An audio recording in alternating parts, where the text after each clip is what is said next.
Eu sou pastor da Igreja Presbiteriana de São João del Rei desde 2021. É a minha primeira igreja, fui ordenado lá naquela igreja e pastorei desde então.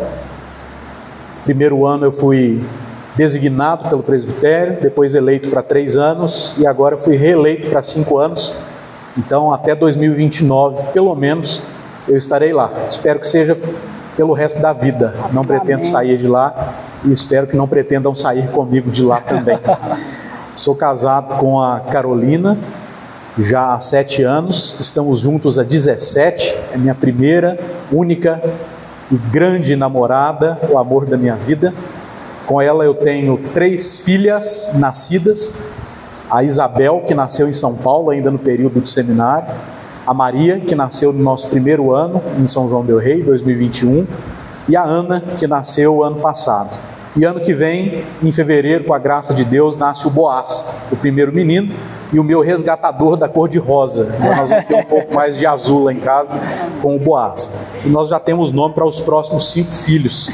Quantos o Senhor nos der, nós vamos receber com muita alegria. E a igreja de São João del Rei tem cuidado muito bem da nossa família. Nós gostamos muito da igreja, da cidade, e o Senhor tem sido bom nos multiplicando lá.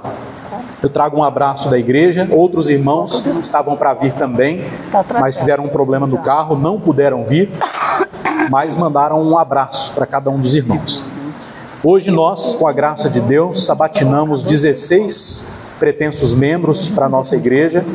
Os 16 foram aprovados, nós os receberemos domingo que vem, em um culto de aniversário de 122 anos da nossa igreja, onde será também a minha posse pastoral. Orem por nós, será um tempo muito festivo, e a nossa igreja, graças a Deus, tem crescido muito. Nós temos recebido muitos membros novos lá, e um dos instrumentos de Deus para o crescimento da nossa igreja tem sido as conferências teológicas.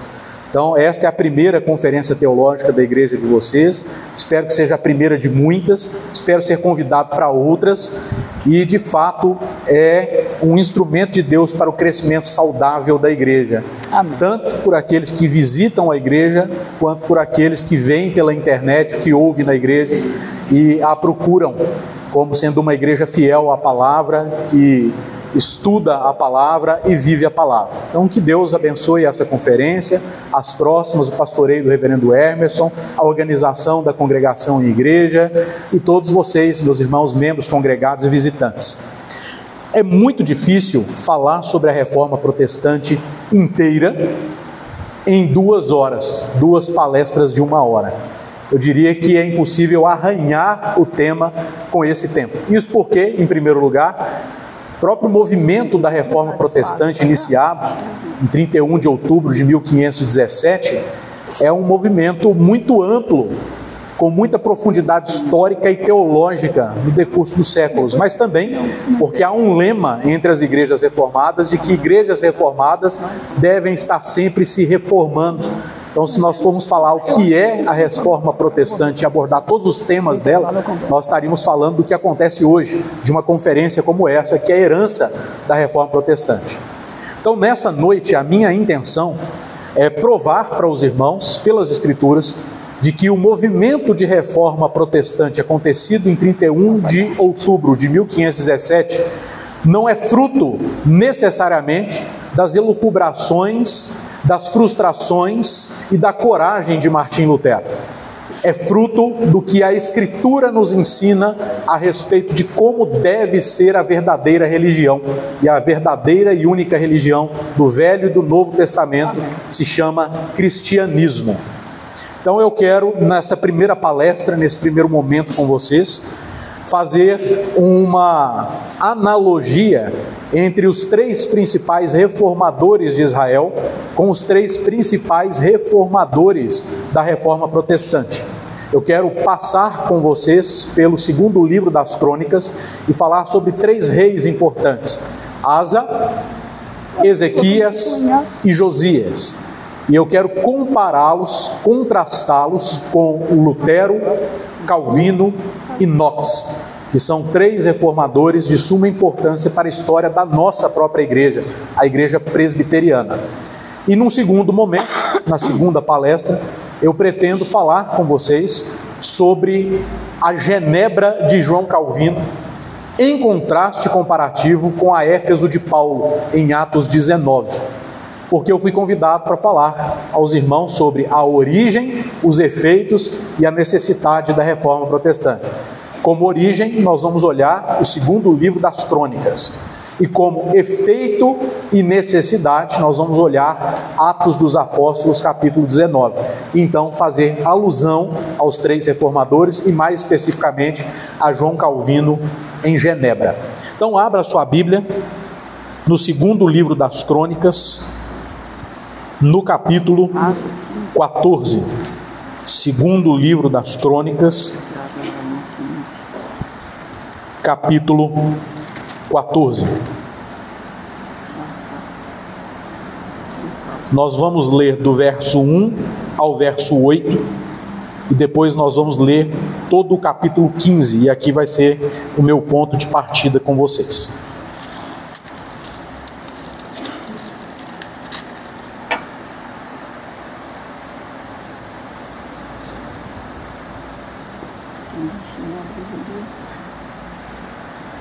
Eu leio a Bíblia na versão Nova Almeida Atualizada, a NAA.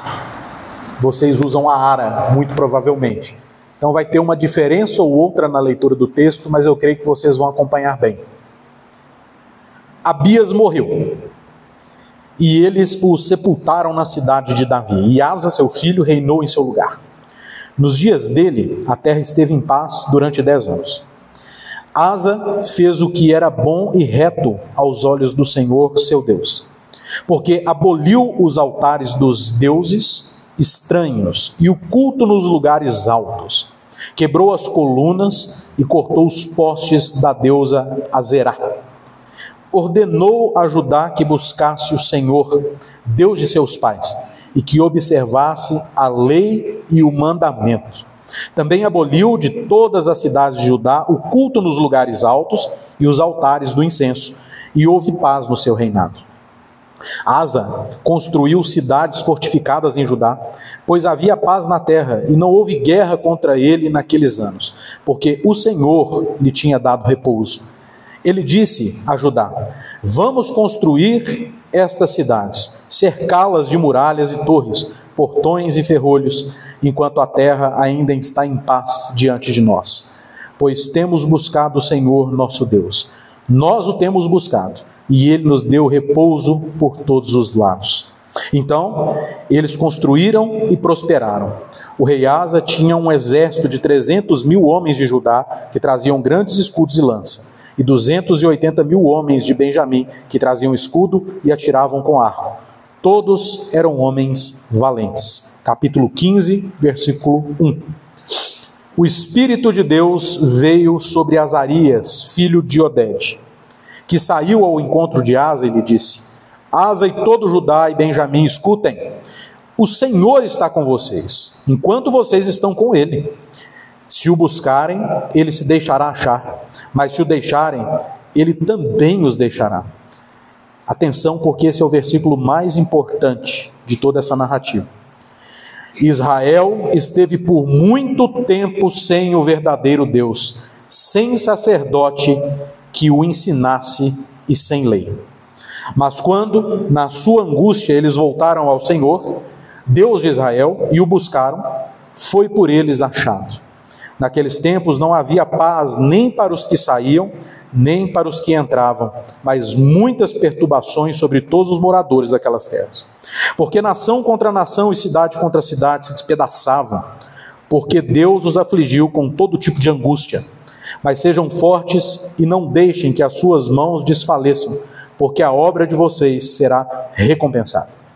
Ao ouvir estas palavras e a profecia do profeta, filho de Oded, Asa se animou e tirou as abominações de toda a terra de Judá e de Benjamim, bem como das cidades que havia conquistado na região montanhosa de Efraim. Ele renovou o altar do Senhor, que estava diante do pórtico do Senhor.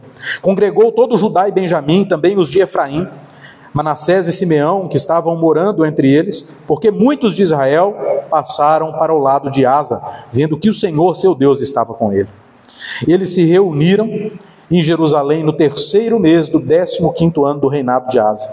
Naquele dia, ofereceram em sacrifício ao Senhor, do despojo que trouxeram, 700 bois e 7.000 ovelhas. Entraram em aliança de buscar o Senhor Deus de seus pais de todo o coração e de toda a alma, e de condenar à morte todos aqueles que não buscassem o Senhor, Deus de Israel, tanto os pequenos como os grandes, tanto homens como mulheres.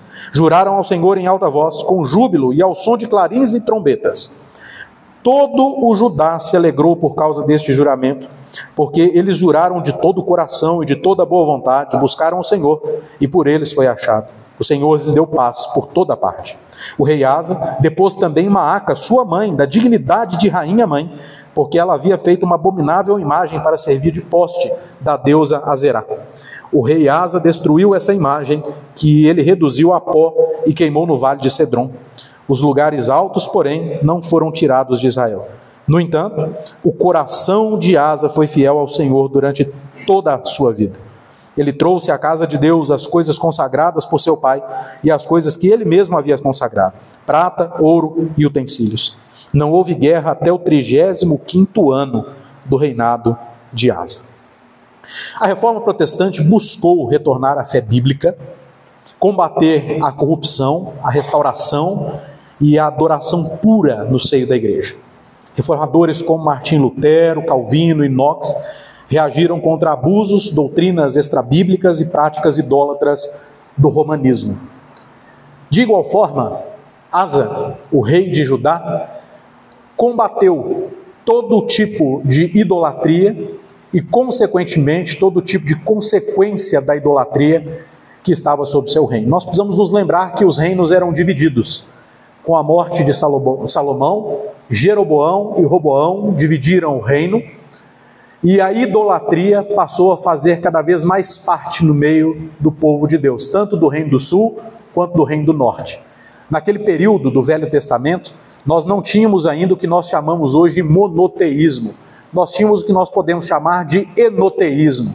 Havia uma divindade principal para o povo, mas esse povo também recorria a outras divindades, porque a cultura da época em outros países, em outras nações era essa. Então, a divindade principal do povo de Deus no Velho Testamento, dentro de uma cultura enoteísta, era Yahvé, o único e verdadeiro Deus, o Deus da aliança, que os tirou com mão poderosa da terra do Egito, os conduziu à cidade que mana leite e mel e os estabeleceu como povo. E a exigência de Deus para esse povo era a adoração verdadeira, diferente da adoração dada aos ídolos. Por isso o refrão de Levítico é muito importante para nós entendermos esse contexto. Sejam santos porque eu sou santo. É num contexto de adoração e de vida social que Deus ensina isso para o povo. Em outras palavras, os outros deuses dos povos são ídolos, portanto eles aceitam qualquer tipo de sacrifício e os seus adoradores se tornam como eles. É a máxima do Salmo 115. Tornem-se semelhante os ídolos, todos aqueles que o adoram e todos aqueles que o fazem. Então, quando Deus estabelece a sua santidade e diz que o povo deve ser santo, dentro de um contexto de idolatria e vida social, ele está dizendo: como eu sou o único e verdadeiro Deus, eu não aceito qualquer tipo de adoração, qualquer tipo de sacrifício, e assim vocês serão moldados à minha imagem, e não à imagem dos ídolos. Então, o povo, desde aquele momento, estabelece Yahvé como sendo o seu Deus. Mas você precisa se perguntar: por que todas as vezes que Israel passava por algum tipo de tribulação ou algum tipo de bonança, eles se voltavam a outros deuses? Porque dentro do imaginário daquela época não havia um único Deus, havia uma divindade principal. Como no Egito, a divindade principal era Ra, como em Canaã, a divindade principal era El. E por isso Israel por diversas vezes se via em idolatria.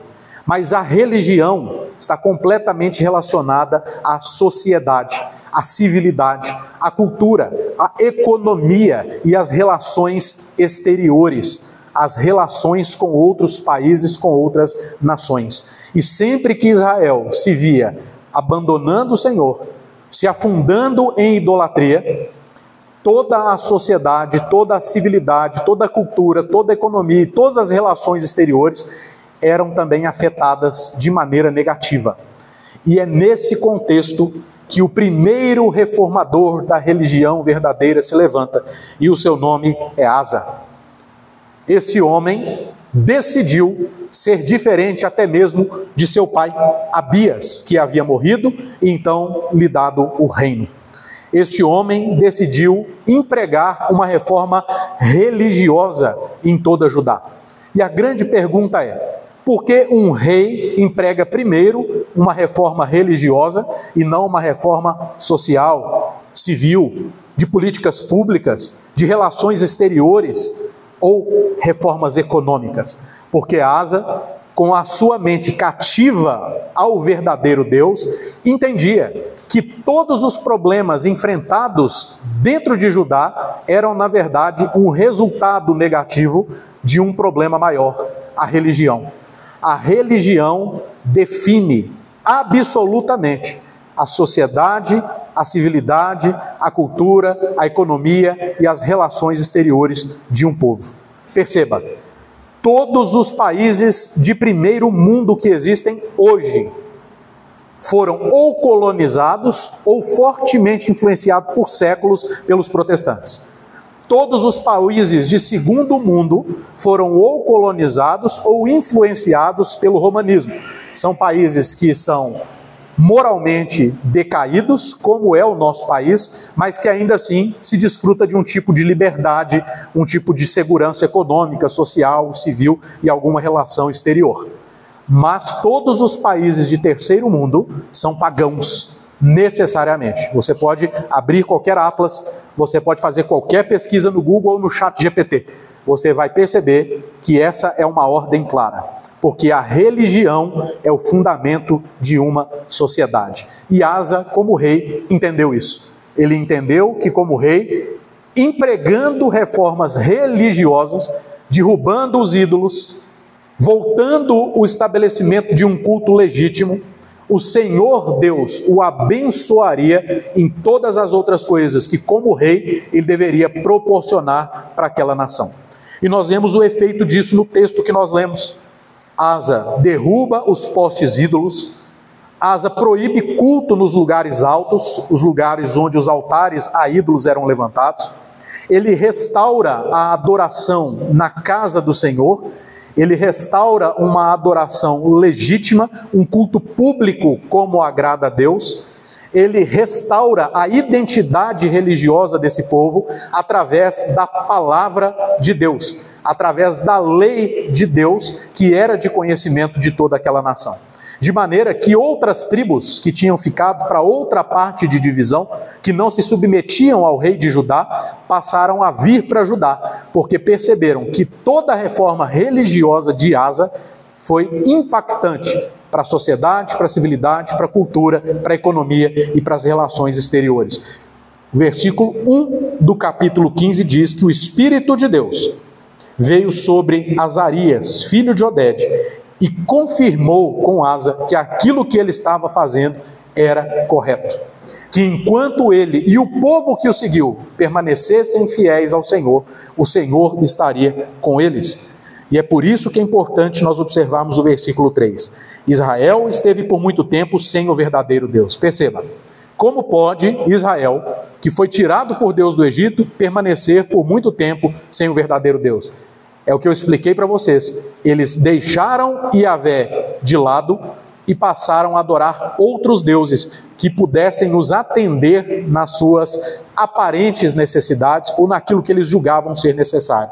Mas vejam, eles não tinham sacerdote que os ensinasse e eles estavam sem lei. Essas coisas estão completamente relacionadas e foi exatamente isso que Asa reinstaurou no seu reino. Olha que coisa importante. Eles estavam muito tempo sem o verdadeiro Deus. Eles estavam há muito tempo adorando ídolos como se estivessem adorando o Deus verdadeiro. Para nós entendermos isso, nós precisamos lembrar de Êxodo 32. Em Êxodo 32, o povo, esperando Moisés e julgando que ele estava demorado com o Senhor, pensando até mesmo que ele havia morrido, resolveram fazer um bezerro de ouro para então adorá-lo. Mas eu quero que vocês prestem atenção para um fato importante em Êxodo 32.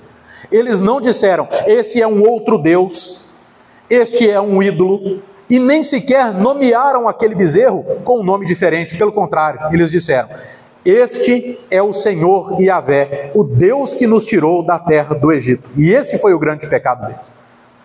Eles fizeram uma imagem de um ídolo e atribuíram àquele ídolo a divindade verdadeira. Confundiram o Senhor, o Deus invisível, com o ídolo visível. Adoraram a criatura ao invés de adorar o Criador.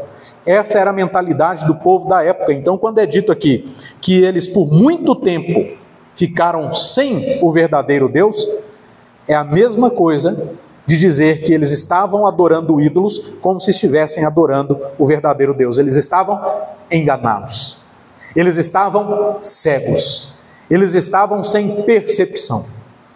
Lendo um livro recentemente, do Paul Tripp, eu gosto muito das leituras dos livros dele, sobre Desafio aos Pais, um livro sobre educação de filhos. Ele usou uma ilustração muito interessante que pode elucidar isso aqui melhor para a gente.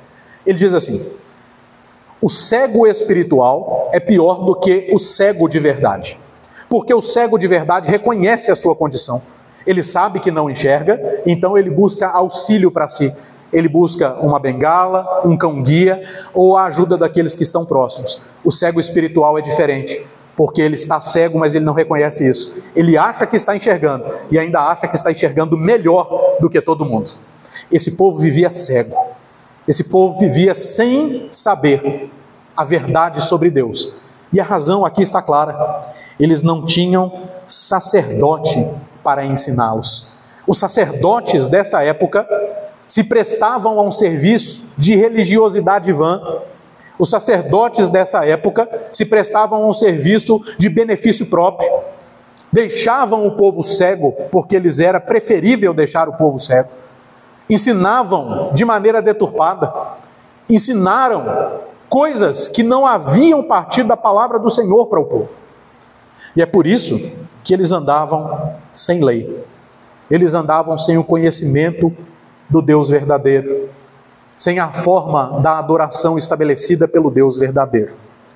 Perceba, Asa, o rei que trouxe a primeira onda de reforma em Judá, ele mostrou zelo ao destruir as imagens, os postes ídolos, fazer um pacto com o povo de buscar ao Senhor de todo o coração, até mesmo a ponto de a própria mãe ser destituída do cargo de rainha-mãe. Esse homem temeu a Deus e enfrentou todo um sistema já corrompido para libertar este povo religiosamente e assim colher os frutos em todas as outras áreas da vida. Meus irmãos, nós precisamos entender isso para entender que o movimento da Reforma Protestante em 1517 não é só um movimento religioso. Ele é um movimento inicialmente religioso com impactos sociais, civis, culturais, econômicos e de relações exteriores. Martim Lutero, com a visão semelhante à de Asa, percebeu que a Igreja Católica Apostólica Romana havia por muito tempo mantido os seus fiéis muito tempo sem Deus, os enganando, como se aquilo que eles adoravam, ou a forma como eles adoravam, era uma adoração dirigida a Deus, ou uma adoração como Deus gostaria que fosse adorado. Martim Lutero percebeu que todo o esquema de corrupção do romanismo era semelhante a todo o esquema de corrupção que muitos reis estabeleceram no período de Jerusalém e Judá. Martim Lutero percebeu que os sacerdotes daquela época mantinham o povo escravo de si, mantinha o povo subjugado diante do seu próprio sacerdócio. Eles não mais serviam a Deus, mas serviam a si mesmo e exploravam o povo para fazer isso. Toda a sociedade, toda a civilidade, toda a cultura e toda a economia, bem como as relações exteriores daquela época, eram ruins, eram enfraquecidas, eram totalmente depravadas, porque a verdadeira religião havia sido esquecida. era colocada como tal. Era trazida para si a ideia de autoridade como única e verdadeira religião, únicos e verdadeiros sacerdotes e única e verdadeira lei. Mas Martim Lutero, de dentro, percebeu que as coisas não andavam bem. E por isso, toda a sua Alemanha, toda a sua Europa também não andava bem. Martim Lutero, assim como Asa, corajoso, assim como Asa, determinado, empreendeu aquilo que hoje nós conhecemos como Reforma Protestante.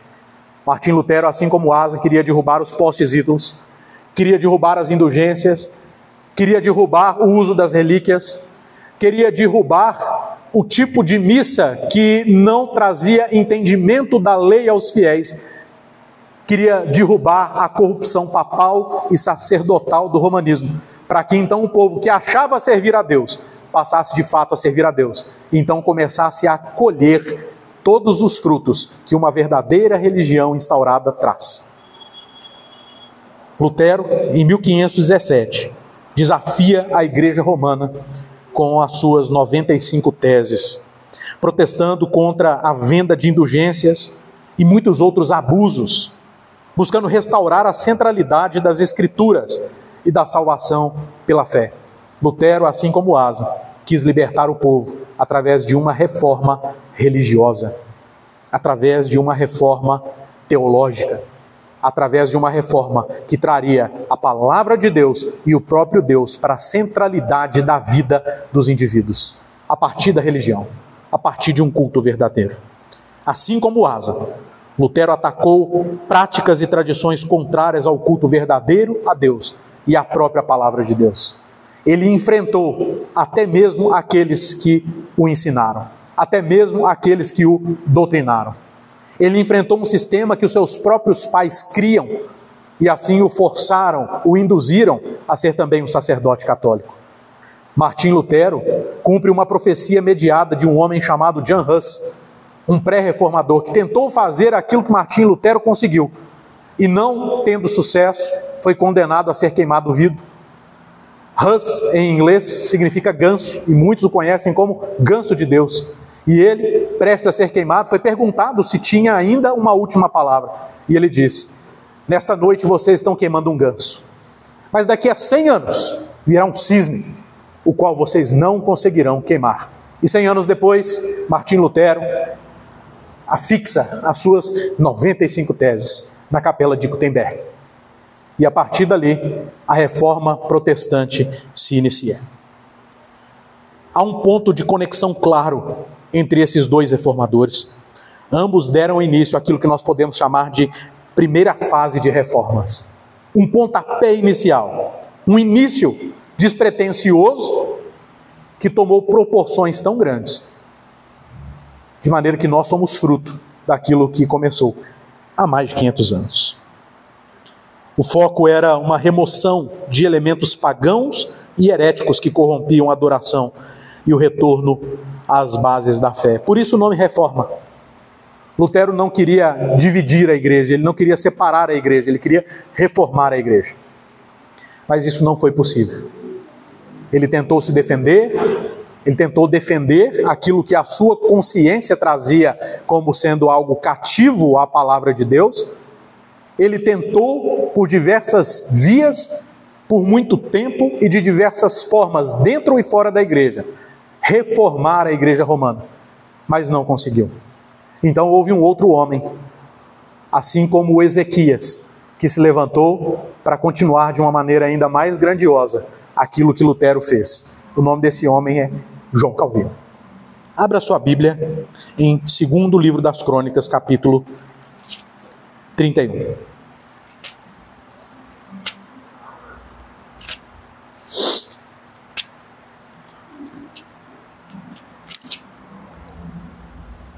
Ezequias começa a reinar, conforme a narrativa, do capítulo 29, aos 25 anos de idade. Mas a sua reforma espiritual, a sua reforma teológica, a reforma do povo que se corrompeu novamente depois de Asa, começa a ser narrada a partir do capítulo 31. E é aqui que eu quero me deter rapidamente com vocês. Veja, a partir do versículo 20 do capítulo 31. Foi isso o que fez Ezequias em todo o Judá. Fez o que era bom, reto e verdadeiro aos olhos do Senhor, seu Deus. Em toda a obra que Ezequias realizou no serviço da casa de Deus, na lei e nos mandamentos para buscar o seu Deus, ele o fez de todo o coração e foi bem sucedido. Palavras semelhantes ao seu antepassado Asa, mas com um significado muito mais profundo, porque depois da reforma empreendida por Asa, o povo voltou a se corromper. Israel tem memória fraca. Israel tem uma memória muito pequena. Por isso, constantemente há um refrão da parte de Deus para todo Israel. Israel, eu sou o Senhor teu Deus, que te tirei da terra do Egito e da casa da servidão. Isso constantemente é lembrado a Israel, porque constantemente Israel se esquecia. E se esquecia na forma mais religiosa possível a ser entendido. Deixavam de adorá-lo para adorar ídolos. Deixavam Yahvé como uma divindade secundária e colocavam ídolos como divindades primárias. E mais uma vez nós temos visto isso. E como todos sabem, fazer algo é difícil. Refazer é mais difícil ainda. Se você conversar principalmente com um reformador raiz, um pedreiro, ele vai te falar isso.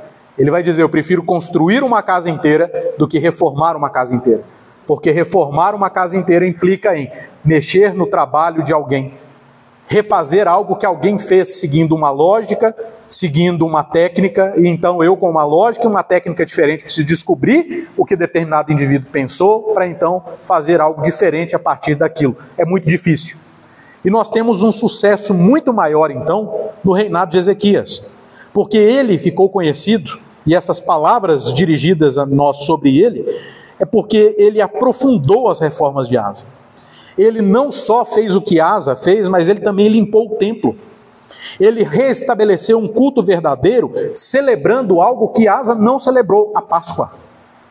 Ele trouxe novamente para aquele povo as antigas festas que marcavam não só o Êxodo, mas o novo calendário do povo.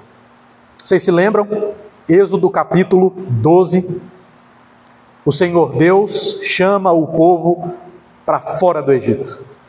O Senhor Deus diz para o povo preparar um cordeiro, pães sem fermento, ervas amargas e comerem cingidos, prontos, porque naquele dia o espírito da morte assolaria o Egito, mas libertaria o povo de Israel. E naquele dia, disse o Senhor, este será para vocês o primeiro dia do primeiro mês, do primeiro ano da nova história de vocês. Então essa festa era uma festa impactante, era uma festa importante, tal qual celebrada pelo Senhor Jesus Cristo e transitada para aquilo que nós celebramos como Santa Ceia. A Santa Ceia do Velho Testamento era a Páscoa. E você precisa saber que todos os elementos que estavam na Santa Ceia da Páscoa estavam também na Santa Ceia da Páscoa do Senhor Jesus, onde Ele nos entrega o sacramento. O Senhor Jesus parte o pão, o Senhor Jesus diz que o vinho é o seu sangue, e Ele mesmo, o próprio Cordeiro, estava ali com todo o amargor do pecado sobre Ele, a ponto de ir para a cruz, sofrer lá por cada um de nós. Então, Ezequias, ele enfrenta, por isso, mais resistência do que Asa enfrentou. Ezequias enfrenta mais opositores, porque ele é ainda mais severo no que está fazendo. Ele vai ainda mais longe. A disruptura feita por ele foi muito maior do que a feita por Asa. Ele foi diligente, ele trouxe mudanças profundas e mudanças estruturais para todo aquele povo. Ezequias instituiu novos padrões e regularizou o culto conforme as Escrituras. Ezequias promoveu uma reforma abrangente e centralizada na adoração correta, com o correto uso de tudo aquilo que Deus havia entregado para adoração ao seu povo. Ele reformou o culto. Você precisa saber que o culto, o dominical, O público, o solene, ele norteia a vida dos adoradores que participam dele com fidelidade. O culto, ele tem uma ordem litúrgica. O culto tem como o ápice dele a pregação da palavra e ministração dos sacramentos, justamente pelo fato de que os adoradores de Deus que estão naquele culto devem ser transformados a partir do ato litúrgico e de como Deus trabalha com eles através da instrução da palavra, para que assim, a partir disso, eles sejam de fato servos de Deus. Há muitos cultos emocionais, cultos onde os louvores falam mais alto do que a palavra, culto onde as pessoas se emocionam, choram, se derramam, se derretem como se estivessem assistindo um filme romântico, cultos que demoram horas a fio, mas sem instrução da palavra, sem a administração correta dos sacramentos, sem um coração centrado em Deus, cultos antropocêntricos. E adivinhe só, na segunda-feira pela manhã, esses adoradores que adoraram a si mesmos no culto, vão servir a si mesmo nas suas vidas. Mas aqueles que adoram o verdadeiro Deus da maneira correta, na segunda-feira, vão servir ao verdadeiro Deus da maneira correta. Vão adorá-lo com a sua própria vida. E Ezequias entendeu isso. Esse foi o tipo de reforma que Ezequias empreendeu. E é impossível pensar em uma reforma assim, da teologia geral e do culto para a vida, sem nos lembrarmos do grande reformador de Genebra, João Calvino.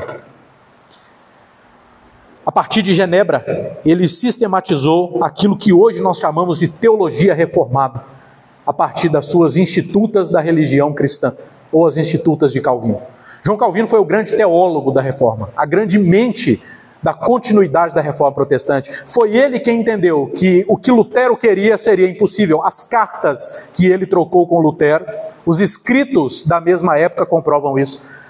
Lutero entendia que a Igreja Católica Apostólica Romana ainda podia ser reformada. Calvino entendeu que não, ela é completamente apóstata. E por isso nós precisamos retomar a fé apostólica. A verdadeira igreja, ela sempre existiu. E quando o romanismo se corrompeu de vez, os verdadeiros começaram a emergir desse movimento de reforma protestante. Mas não só de Lutero, do movimento de reforma protestante impertado por João Calvino. João Calvino estabeleceu princípios de governo eclesiástico, semelhantes aos princípios de governo eclesiástico estabelecidos no Velho e no Novo Testamento. Em Êxodo, capítulo 10, em Êxodo, capítulo 16, em Êxodo, capítulo 18, e nas cartas de Paulo a Timóteo e Tito. João Calvino fez a verdadeira leitura da liderança eclesiástica, entendendo que um pontífice não poderia falar por toda uma igreja como sendo o substituto do próprio Cristo na terra. Não poderia haver papa, não poderia haver bula papal, não poderia haver nenhum tipo de instrução dada por um homem só, mas por um colegiado chamado presbitério, dentro de suas igrejas locais, em um colegiado chamado conselho. Vários homens com a mente cativa à palavra de Deus, ensinando e doutrinando a igreja, resolvendo por meio dos concílios aquilo que de fato era e aquilo que de fato não era, assim como os grandes concílios ecumênicos na história da igreja. Nós precisamos nos lembrar que do primeiro século ao século XVI houve muita boa teologia produzida, houveram muitos bons concílios, bons homens de Deus e homens piedosos que tentaram por diversas vezes fazer com que a sã doutrina prevalecesse na igreja. Muitos falharam, mas houve um homem que teve grande sucesso, e o nome desse homem é João Calvino. Ele instituiu uma adoração mais centrada nas Escrituras. Os púlpitos das igrejas voltaram a ter lugar central dentro da geografia da própria estrutura eclesiástica. Os púlpitos outrora afastados, tapados por imagens, pinturas, esculturas, ou por um clero completamente robusto e aparente, foram agora exaltados. Os púlpitos voltaram a tomar o lugar que devem tomar, de centralidade no culto para o povo de Deus, porque é dali que a voz de Deus ecoa para os fiéis. A vox Deo, aquele que prega, prega em nome de Deus. E Calvino desenvolveu essa mentalidade. A catedral, ou a igreja de St. Peter's, a igreja de São Pedro, onde Calvino pastoreou, tem o seu púlpito em lugar mais elevado e aparente. Ele derrubou todas as imagens, todos os ídolos, fez uma grande reforma dentro da estrutura daquela igreja local e passou a pregar com autoridade, em lectio contínua, expondo as escrituras a partir dos textos da língua original, hebraico e aramaico no Velho Testamento e grego no Novo Testamento. Muitos dizem que Calvino não usava a Bíblia traduzida, ele traduzia enquanto lia para o seu público, tanto o grego quanto o hebraico e o aramaico. Calvino realmente entendeu que as escrituras deveriam ser um objeto de estudo para a pregação, para o aconselhamento, para a instrução, para o treinamento. Calvino foi um pastor da palavra. Calvino foi um pastor pregador. E para desenvolver isso, Calvino foi um dos maiores exegetas que já pisou sobre a face da terra, o maior intérprete da Escritura, um homem que comentou praticamente todos os livros da Bíblia. E por isso, um grande reformador, mas assim como Ezequias, um dos reformadores que mais enfrentou oposição. Expulso da cidade de Genebra, perseguido pelos seus algozes, cogitado a ser levado à pena de morte, perseguido tanto por alguns protestantes quanto por romanistas, e depois coagido pelo seu grande amigo Farel a retornar para Genebra, para que então aquela grande reforma voltasse a acontecer. Calvino, ele visou a aplicação prática e sistemática dos princípios bíblicos em todas as áreas da vida cristã, trazendo então a palavra e os sacramentos, as celebrações santas, para o ápice do seu ministério. Houve um momento em Genebra, que era uma cidade de refúgio, e portanto muitos devassos iam para lá também, em que Calvino, em uma ministração de Santa Ceia, começou a haver um burburinho na porta da igreja. E ele viu que alguns devassos, disciplinados da igreja, entraram na igreja e disseram: hoje nós participaremos da mesa do Senhor e não há quem nos impeça. Então ele, subindo na mesa da ceia, disse: me matem, comam do meu corpo e bebam do meu sangue, mas não do de Cristo. Um homem que defendeu os princípios da palavra de Deus com a própria vida, e por isso enfrentou muita oposição. Mas assim como Ezequias, ele teve o seu coração reto diante de Deus e foi bem sucedido em tudo aquilo o que ele fez. Assim como Ezequias, Calvino consolidou e estruturou as reformas, abordando a teologia e a prática com minúcia e profundidade. Ambos representam uma reforma que não só purifica, como a de Lutero, mas que estrutura e aprofunda a compreensão e a prática da fé.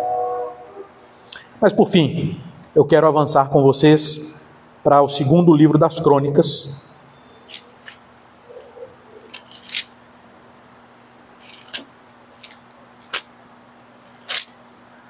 Agora,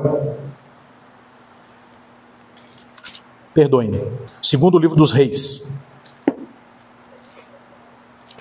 no capítulo 22. E nós vamos falar um pouco sobre Josias.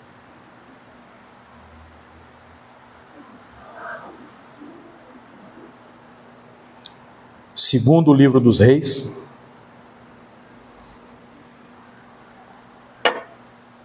nos diz assim, também replicado no segundo livro das Crônicas, capítulo 34. Versículo 1, Josias tinha 8 anos de idade quando começou a reinar, e reinou 31 anos em Jerusalém. A mãe dele se chamava Jedida e era filha de Adaías de Boscate. Josias fez o que era reto aos olhos do Senhor, andou em todo o caminho de Davi, seu pai, e não se desviou, nem para a direita, nem para a esquerda.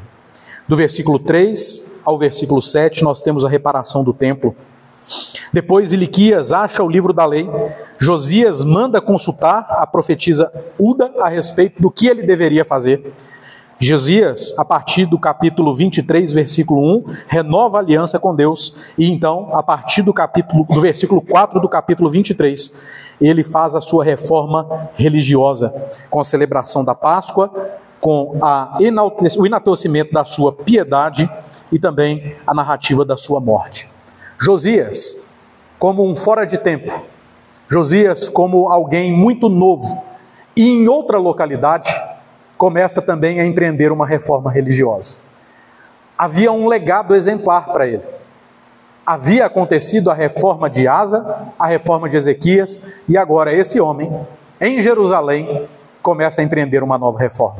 Muito parecido com o que aconteceu também no contexto da reforma protestante na Europa. Lutero começa em determinado lugar, troca informações com um homem depois de algum tempo chamado Calvino. Calvino começa a reforma em uma cidade e um dos seus jovens alunos, inclusive a quem nós devemos saber a aparência de Calvino. Eu não sei se vocês sabem disso, mas John Knox, aluno de Calvino, entediado em uma das suas aulas, veja só o Hermes, entediado em uma aula com Calvino, ele começou a desenhar o professor, e é com base nesse desenho de Knox que nós temos uma noção da aparência de João Calvino. Um homem magro, um pouco encurvado e com a barba muito comprida, parecida inclusive com a aparência do seu próprio pupilo, John Knox. Mas um homem jovem, um homem novo, que empreendeu uma reforma protestante, agora, não naquelas mesmas regiões, mas em uma região diferente, uma reforma religiosa na Escócia, tremendamente impactante, tal qual as reformas de Lutero e de Calvino. Josias, conhecido como o reformador mais zeloso de Judá e Jerusalém, iniciou reformas após encontrar o livro da lei no templo. Ele também destruiu altares e ídolos em todo o território e levou o povo inteiro a renovar o seu pacto com Deus. Veja a amplitude da reforma de Josias, veja o embrião da reforma de Josias, a partir da palavra de Deus, a partir da leitura do livro da lei e da orientação do Senhor. Esse homem, cuja piedade é enfatizada aqui no segundo livro dos reis, começa uma reforma muito maior e poderosa do que Asa e do que Ezequias. A piedade de Josias precisa ser destacada, porque não se faz verdadeira reforma sem piedade. Não se faz verdadeira reforma sem oração. Não se faz verdadeira reforma sem um coração completamente disposto a servir ao Senhor e completamente dependente dele. Não pensem, meus irmãos, que a reforma protestante foi um movimento apenas intelectual. Não pense que só os grandes debates marcaram a reforma protestante, que só as grandes palavras, os grandes pensamentos, as grandes cerimônias, as grandes perseguições. Não pense que só essas coisas marcaram a reforma protestante. Por detrás de tudo isso, havia joelhos dobrados, havia clamor ao Senhor, havia canto dos salmos, havia gente piedosa que não abandonou a sua vida de devoção para fazer aquilo que deveria ser feito. Não pense que foi só na força dos braços ou só com o poder dos punhos, não. Foi com a força do Senhor, foi com os punhos do Senhor, assim como diz o salmista. Os crentes não confiam em cavalos e cavaleiros, eles confiam no nome do Senhor. A reforma protestante foi feita com piedade, regada com oração, leitura da Bíblia. A reforma protestante não foi feita para que Calvino, Lutero, Knox e tantos outros fossem exaltados, mas para que a glória de Deus fosse manifestada através da vida do crente comum. A reforma protestante foi feita para a vida da igreja. Grandes pastores, grandes reformadores e grandes reis como Josias não estão pensando em si, eles estão pensando no povo que estão debaixo da sua autoridade. Os grandes pastores são aqueles que escrevem grandes tratados para suas igrejas. Os escritos dos puritanos, que fizeram inúmeros tratados teológicos, dos quais nós não temos 1% de tradução para o país ainda, para o Brasil, não foram escritos para a academia. Não foram escritos para Harvard, para Yale, para Ohio e outras faculdades protestantes.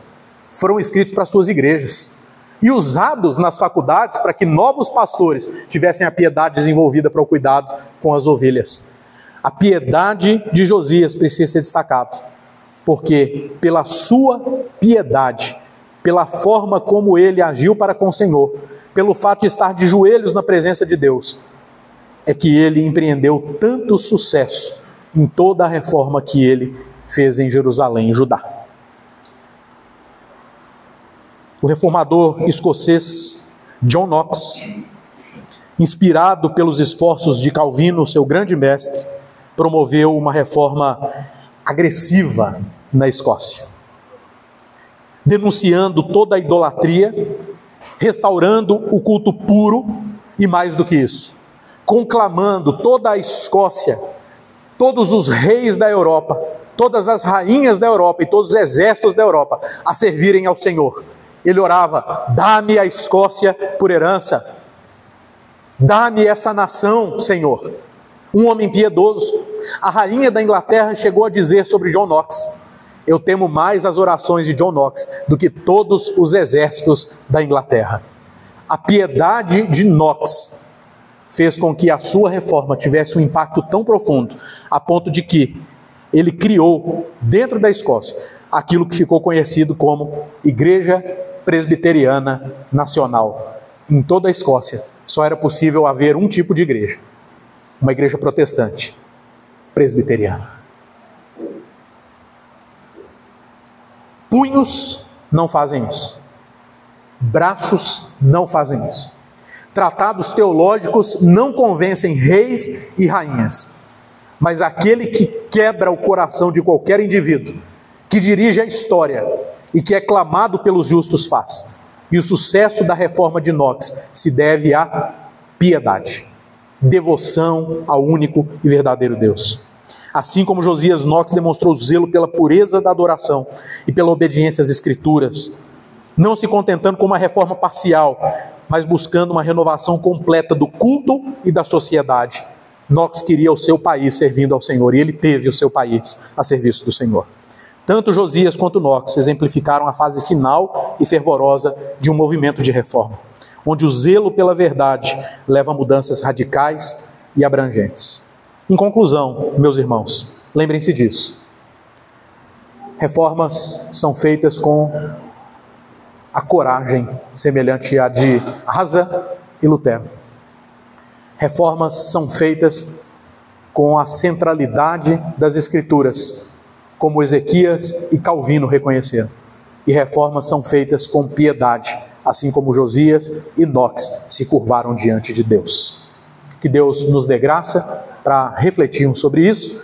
E logo depois do nosso intervalo, eu quero falar com vocês sobre a Genebra de Calvino, à luz de Atos 19, a Éfeso de Paulo. Deus abençoe os irmãos. Obrigado pela paciência em me ouvir.